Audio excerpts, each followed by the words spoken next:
Everything is politics, even faith. So it should come as no surprise that the church is caught in the US-China row. America says the Vatican is siding with China and putting its moral authority at risk. The Pope has refused to condemn China for religious persecution, even for demolishing churches. And now the same Pope has refused to meet US Secretary of State Mike Pompeo. So what's cooking, and why is the Vatican being seen in the Chinese camp? I can start the story from about 70 years ago when China banned the Catholic Church, or from 2 years ago when the church tried to re-enter China. But let's start with the very latest. A few days ago, the Pope is caught in a diplomatic war between Washington and Beijing. US Secretary of State Mike Pompeo has emerged as one of the sharpest critics of the Pope. Pompeo went to Rome. He tried to meet the Pope, but he was denied a meeting. Why did the Vatican refuse? It said that such a meeting right before the US elections, the presidential election, will be inappropriate. And just FYI, the Vatican has weighed in on political matters in poll-bound countries in the past. I'll give you examples later on the show. For the moment, let me tell you how Mike Pompeo responded. He wrote a sharp letter in which he slammed the Vatican's dealings with China. He said an agreement with Beijing would endanger the Vatican's moral authority. What agreement is he talking about? Something that was signed in 2018.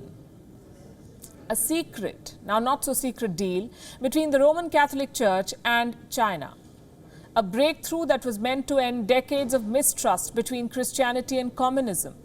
Both sides have not had any formal diplomatic ties since 1951. They still don't have ties. But this 2018 agreement was a big deal because China finally recognized some papal authority. It gave the Pope a say in the appointment of bishops in China. Now, the world over, the Pope appoints bishops. But China has its own rules. It appoints its own bishops. It demolishes churches. It takes down the cross. It persecutes Christians. We've reported on that on this show. And yet, in 2018, the Vatican signed this deal. It bent the rules for China and accepted the legitimacy of the Chinese bishops. The decision was slammed by the critics of Pope Francis. 2 years have passed, and now the agreement is up for a renewal. The church does not want to upset China and risk this deal. And America is putting pressure on the church to stop engaging with Beijing.